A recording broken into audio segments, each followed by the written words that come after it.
Somehow, Dark Souls is 10 years old.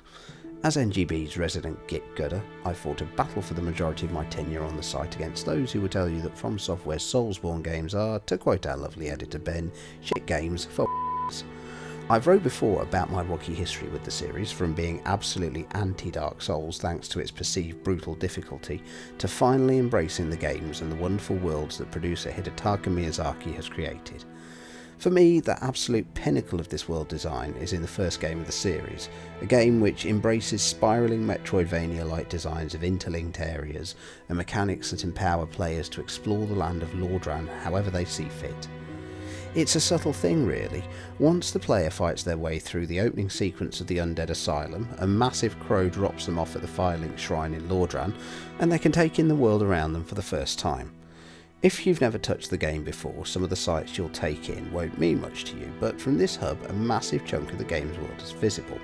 Rising above you is the Undead Burg, with the bridge on which you'll ultimately battle the Taurus demon clearly visible in the distance. Travel further up into the Burg and you'll see the spires of the Undead Parish and the walls of Arnor Londo just poking out way off in the distance. Your ultimate destination for the first half of the game.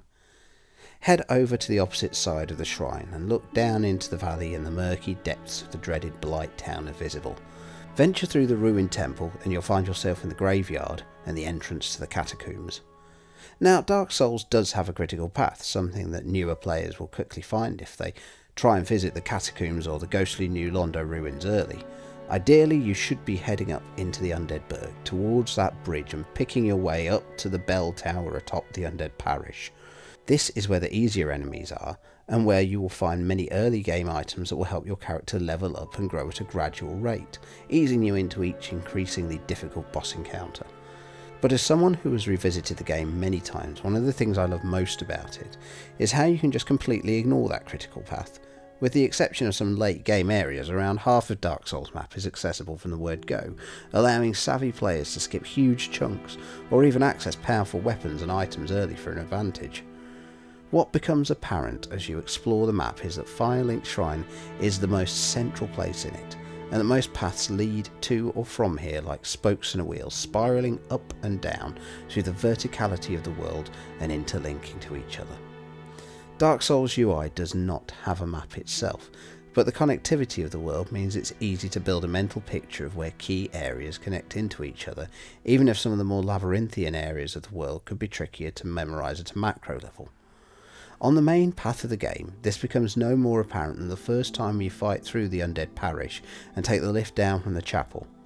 When the game announces that you're back in Firelink Shrine, not only does the penny drop as to where you've come from and how the map connects these two areas together, it also allows you to breathe a sigh of relief that you've battled your way through a big chunk of the opening area of the game and have earned yourself a well-deserved rest before tackling the Bell Gargoyle bosses. But it also makes you think, how can I use these different routes to my advantage? Can I get to this boss fight sooner? And then you start to look at the other spokes on the wheel. One of the key non-critical paths involves choosing the Master Key as your starting item, or using the Thief as your starting class so that you get the key by default. This allows you to open up a number of doors in the game without first finding their specific keys, and opens up a great initial route. As soon as you're dropped at Firelink Shrine, head not up to the Undead Burg, but down into New Londo ruins. Before you enter the ruins proper, there's a door that you can normally only open with a key you find towards the end of Blight Town, but with the Master Key, you can open it from the other side early. Not only does this allow you to enter Blight Town from the back, skipping the entirety of this horrid area and the preceding depths area, it also allows you to cut a path up through the Valley of the Drakes, Darkroot Basin, up into the Undead Parish and the lift shortcut, or even through Havel's Tower and into the back of the Undead Burg, ready to fight the Taurus demon without having to scrap your way past countless hollows. While enemies in these areas are tough for early characters, there's resources to allow you to jump a ton of levels, grab some strong weapons and items, open up several shortcuts and access to merchants and the main blacksmith of the game, Andre, so that you can level up your weapons sooner. Now, I'm sure to most readers all of this will just be random words and you're sitting there throwing up the Alan Partridge shrug gif, but for me as a player this sums up why I keep coming back to the first Dark Souls more than any other game in the series. For some, its interconnected map is a means to facilitate speed or challenge runs, to find new ways to break the fixed sequence that the game does have. But for me, it's like revisiting a town I grew up in.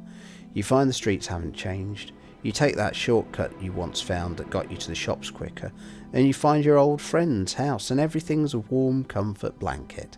Oh look, Mr. Capra Demon still lives in the same house with his dogs, give him a wave. So, dear viewer, if you're a Souls skeptic, I ask this of you.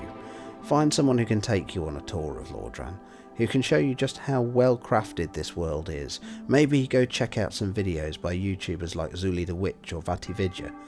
Videos which tear down the intricacies of this world and often peek behind the curtain of its design, the secrets of which are still being discovered to this day.